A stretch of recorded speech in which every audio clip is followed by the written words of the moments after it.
Walking towards an uncertain future, we report from the Labour Party conference in Brighton. Local university scientists campaign to launch a state-of-the-art research centre to fight cancer.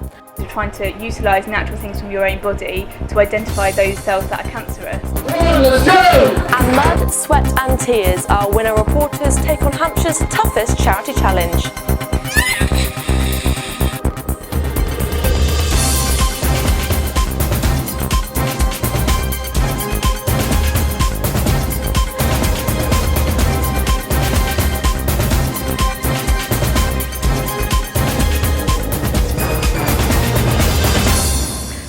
I'm Olivia Martin and this is SUPERWINOL, a collection of our news highlights from across the semester. Jeremy Corbyn was at the Labour Party conference for the first time as Labour leader, but with some of his own party members disagreeing with his view on Trident, will it be his last? Roderick Cannon was there. A thumbs up and a smile from Jeremy Corbyn, but the Labour Party conference has been far from a stroll along Brighton Beach for the new leader. After less than a month in charge, Jeremy Corbyn is facing his first real setback after having to drop the issue of Trident, Britain's nuclear submarine programme, from the conference agenda. What does this mean for Corbyn, and what do his supporters think? Jeremy Corbyn is able to, as the leader of the party, if he wants to debate Trident at a conference, he can. He's the leader of our party. He chose not to because I think what he's saying is we have to start examining policies across a wide range of policies. The really important thing for Labour is to have people on the ground that can get out and get our message out, and that's what Jeremy's given us. We've had a huge influx. We've doubled the size of membership in my constituency in Eastleigh from people that joined principally to support Jeremy, excited and engaged by his campaign. Southampton Test MP Alan Whitehead also spoke to WINOL about the state of Labour in his constituency. He also said the party needs to fight to win back ground in the south. There does need to be clearly a big effort to get those voters who normally identify with Labour back on side. In Southampton just recently we had 500 to 600 new membership applications just in the period around and immediately after the leadership campaign. So there's certainly something happening out there which Jeremy as Labour leader can capitalise on. You see people who are comfortable in their own skin talking what they believe, speaking about what they believe, and I think that's what Jeremy brings to the north, the south, to anybody. Jeremy Corbyn is believed by many to be a breath of fresh air in UK politics, but whether he has the staying power to make a difference remains to be seen. Roderick Cannon, Winchester News Online. 3 years since it was promised, there are still no signs of work starting on a major housing project in Southampton. The delay has now sparked a bitter political row. Ross Perkins investigates. It's been called one of the most deprived communities in Southampton, but for the residents of Town Hill Park, help doesn't look like coming anytime soon. Behind me is a part of the Town Hill Park estate, which has stood here in Southampton since the mid-1960s. However, in much more recent times, it's become a battleground between a Labour councillor and a Conservative one. Since 2012, plans for a mass reconstruction of the area have been drawn up, with 675 new homes, several shops and a new village green here at Megson Avenue all on the agenda. But amid allegations the project is unaffordable, and with some residents already moved out of their homes, the future of the project is on the slide. Jeremy Moulton, leader of the Conservative group, is dismayed at Housing and Sustainability Councillor Warwick Payne for changing the Conservatives' funding model for Town Hill Park. We have had, I forget how many meetings, where we've put the same questions to him. You don't have enough money, so you need to have a different funding mechanism. The numbers are absolutely stark. The councillor's never had enough money, so it's never been a fully funded scheme. Because even if there was enough money to do Town Hill Park, you would blow all the budget over the next few decades and you wouldn't be able to replicate this across the city. But all I know is that he's failed dramatically, and I just wish he'd move aside and let us get on and finish the job that we started. Understandably, the man in charge of the project is none too happy with Moulton's comments. Warwick Payne insists demolition and building work will take place in 2016 and has hit back at Moulton.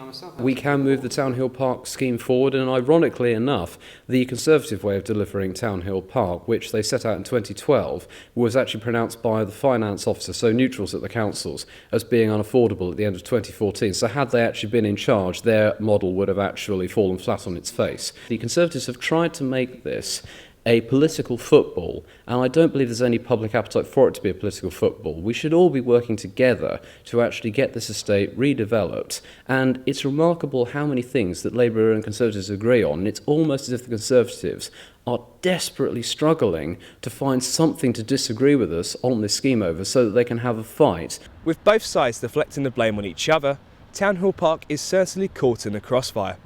One thing's for sure, it's going to take a long time before any real significant investment is to be made around these parts.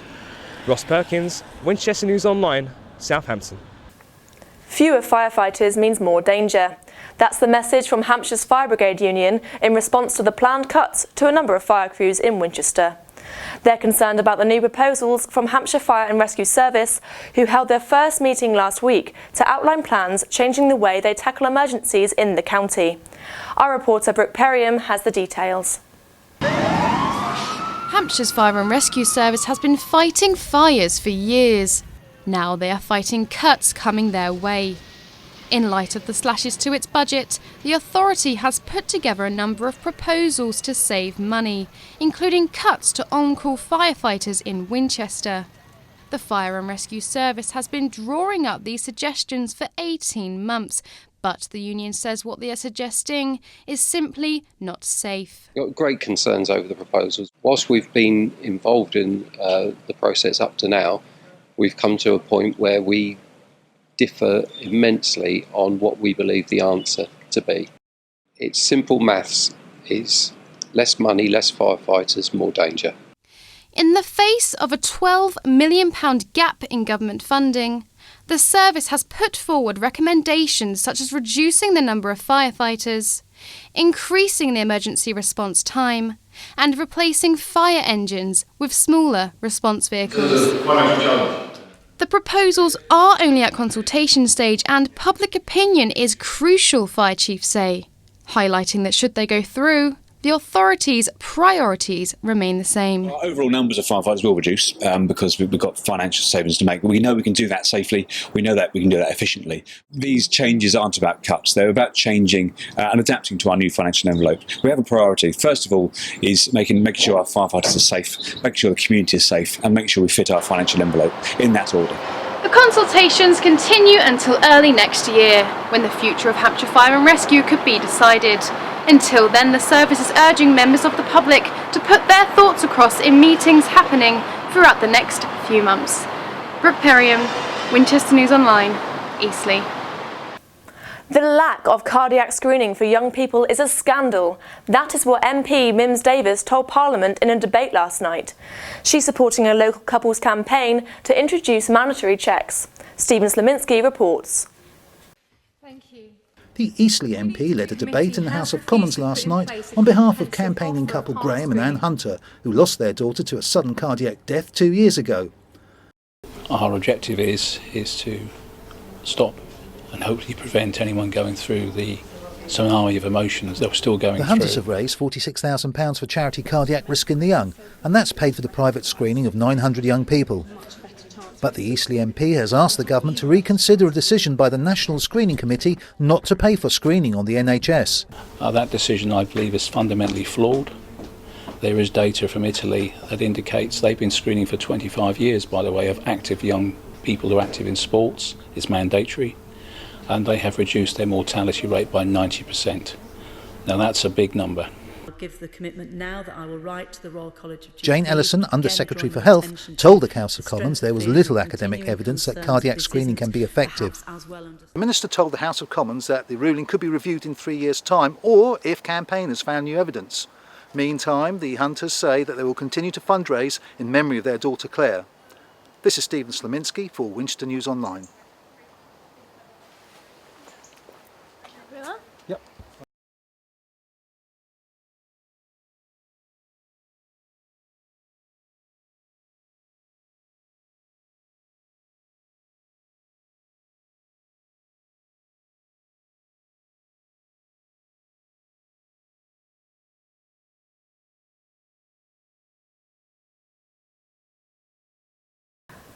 Cancer causes more than 1 in 4 deaths in the UK, according to the charity Cancer Research UK, although it's estimated that 50% of those diagnosed will now survive the disease for 10 or more years.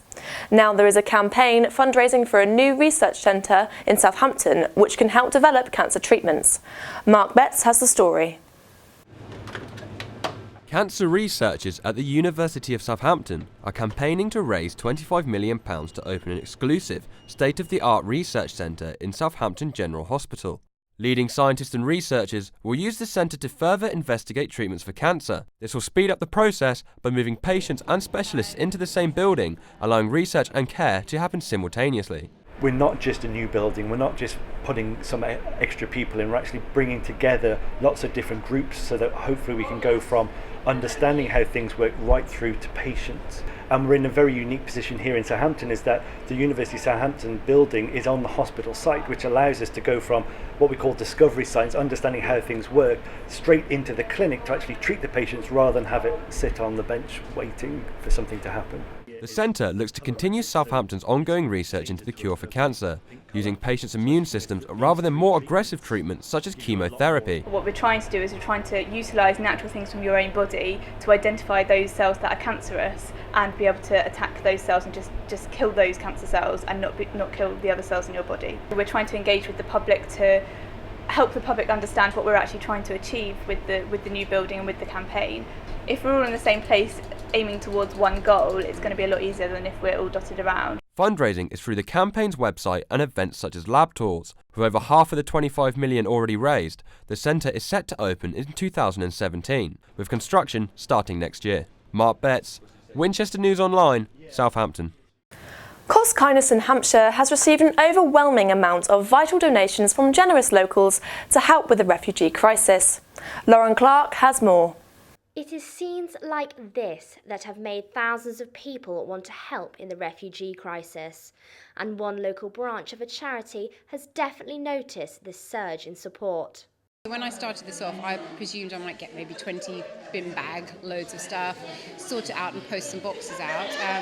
And within a week, bearing in mind this was only set up 3 weeks ago today, within a week I realised that wasn't going to be the case, and now we have 4 garage loads of stuff.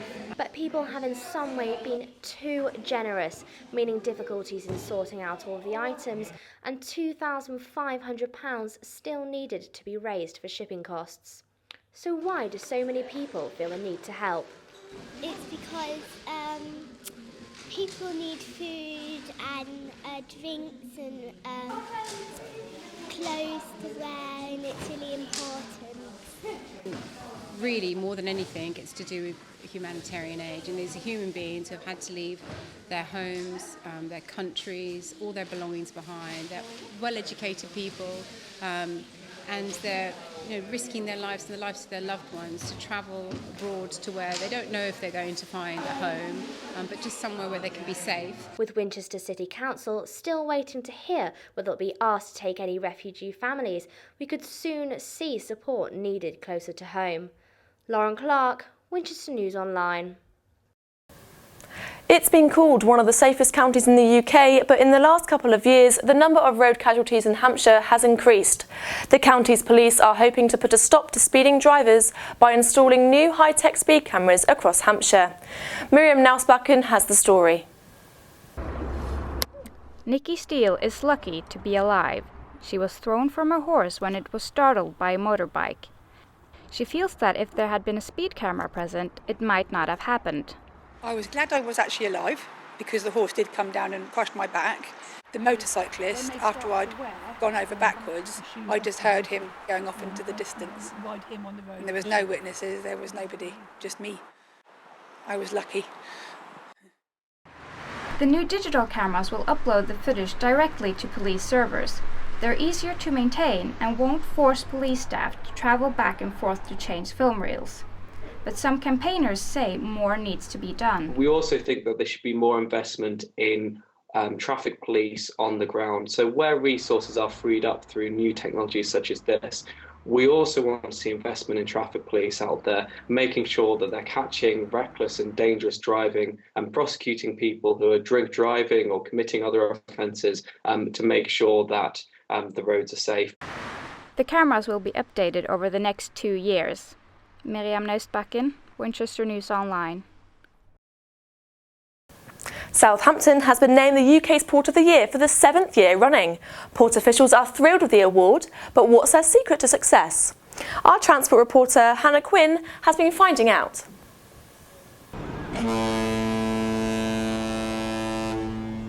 A ship embarking down the Southampton waters is a common sight in this city, as the cruise liners set off to carry passengers right across the world. Southampton welcomes more cruise passengers than any other UK port, and the city has once again won the award for Best UK Cruise Departure Port. The award comes amid a record-breaking year for Southampton, welcoming events such as the Queen's visit for the launch of the Britannia, the UK's largest purpose-built cruise ship. The industry is hugely important for Southampton and has been for hundreds of years. So not only does it provide jobs, and like I said, it does provide kind of the infrastructure that we need to be a real hustle and bustle area, and we're one of the busiest ports in Europe, in fact, and that's something to take pride in. There's been a lot of investment, and we've got major plans to develop the city further for not only the residents and the communities here, but everyone else wanting to come to the city. Southampton is at the helm of UK cruising and plans to keep the engine firing to stay ahead of the competition. Hannah Quinn, Winchester News Online, Southampton. The University of Winchester is welcoming back its former students this week for a series of graduation ceremonies. There were tears and laughter for what's been an emotional event. Laura Harding was there.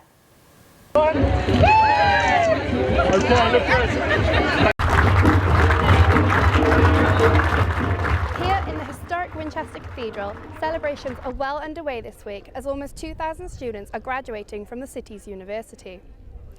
It's Alan Titchmarsh, the new Chancellor's first graduation. As well as students, there are 6 notable figures who will be receiving honorary doctorates from the university.